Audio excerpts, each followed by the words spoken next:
In local matters, we head to Michigan, where Governor Gretchen Whitmer is urging the Trump administration to keep enforcing social distancing as the White House pushes to reopen some states soon. Governor Whitmer, a Democrat, is telling residents to continue to stay at home while she assesses reopening parts of the economy. Here's what she said Monday. We are taking a limited action for a limited amount of time to save people's lives. Who among us wants to be that person that unwittingly brings this virus into their household? Who in this great state actually believes that they care more about jet skiing than saving the lives of the elderly or the vulnerable? This action isn't about our individual right to gather. It's about our parents' right to live. For more, I want to bring in Jonathan Oosting from Lansing, Michigan. He is a Michigan politics reporter for Bridge Magazine. Jonathan, thanks so much for being with us. Thank you for having me. So your state's stay-at-home order expires on April 30th. Is it clear right now whether Michigan will actually be in a position to reopen in May? And have there been discussions over which parts of the economy can safely open? Yeah, a lot of those discussions are ongoing. As I reported yesterday in the article you shared at the top of this segment, the governor is starting to develop those plans. She's getting a lot of input. The Republican-led House has ideas. The Republican-led Senate has ideas. And of course, the White House last week issued its own guidance for governors to consider.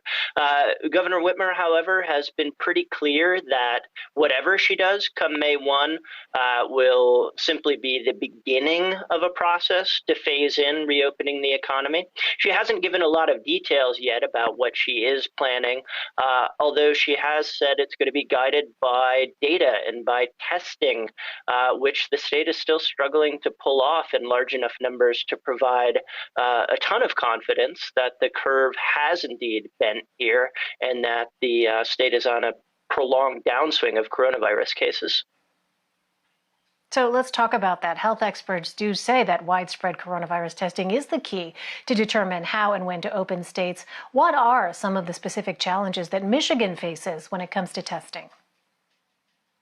Yeah, I don't think Michigan is alone here, but the big issue is not simply testing, but the supplies needed to conduct that testing. So two things, different hospital systems are having problems securing enough swabs, the actual, swab that's used to go up somebody's nose and pull a sample to test.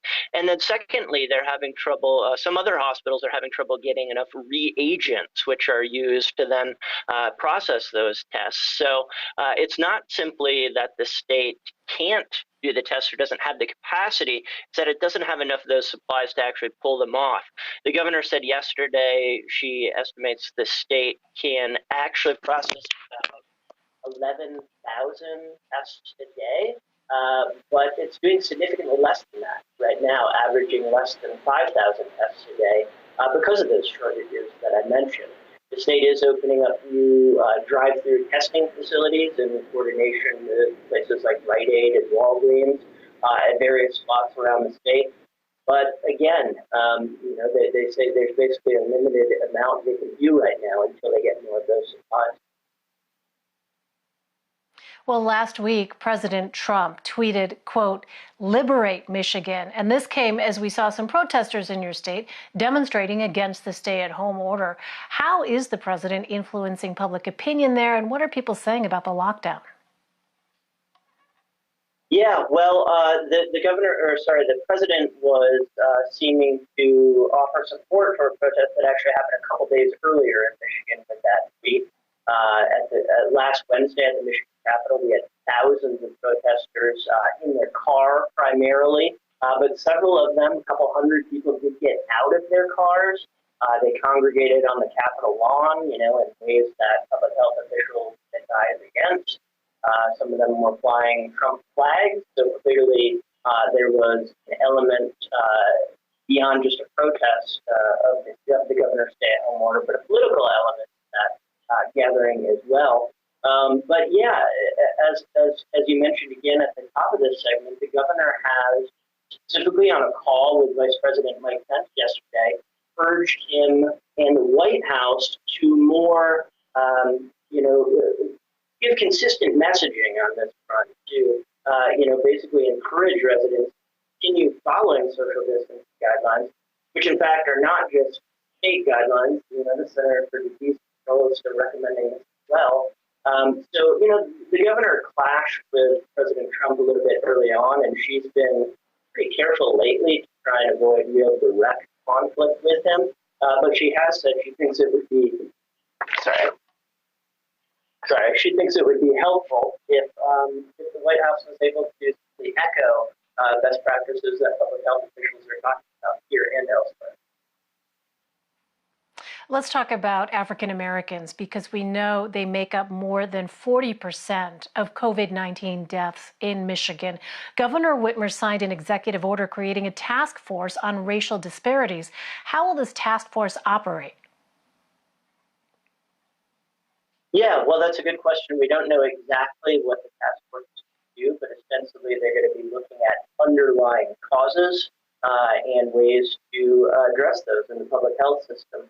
We know in places like Detroit and now Flint, Saginaw, urban cores, where we're seeing a large number of these cases that have a lot of African American citizens, there have been underlying health challenges in those areas for years that certainly predate this, but point to some of the same issues that this pandemic is simply, I think, highlighting. In Detroit, for instance, very high rates of asthma in parts of the city due to industrial pollution. Of course, it's those sort of underlying conditions that make the coronavirus more deadly.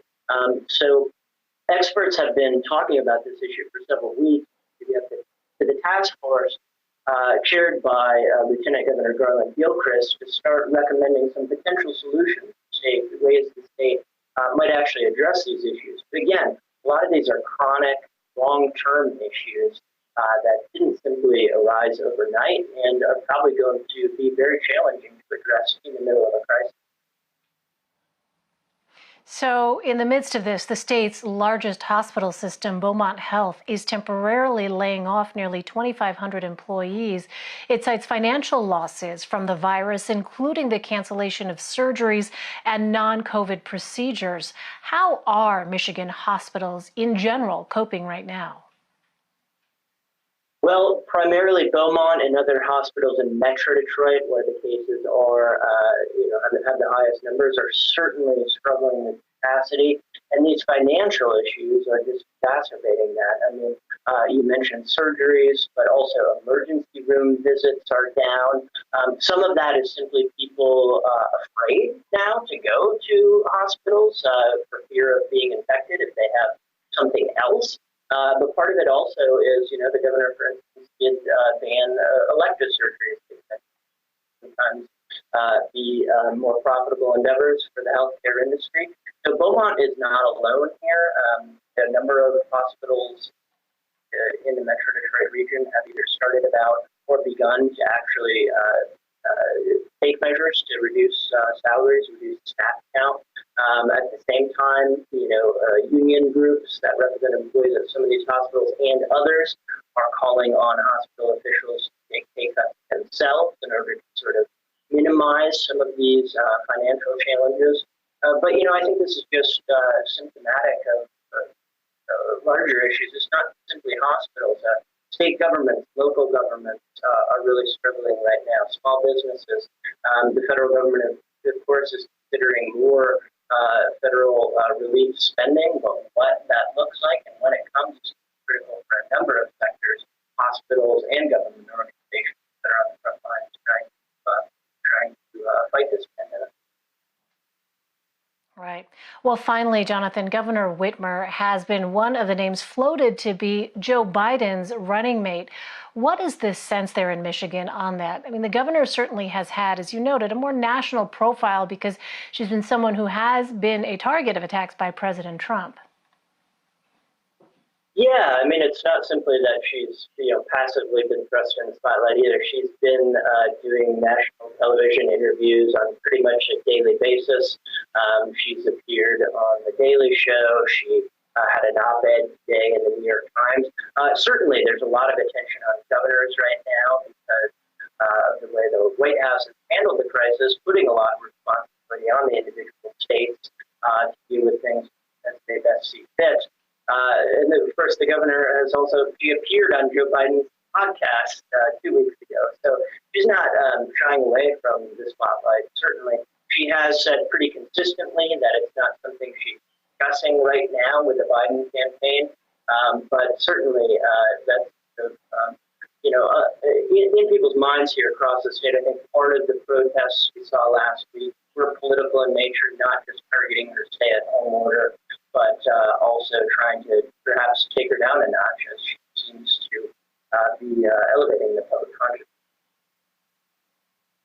All right, Jonathan Oosting in Michigan for us. Jonathan, thank you so much.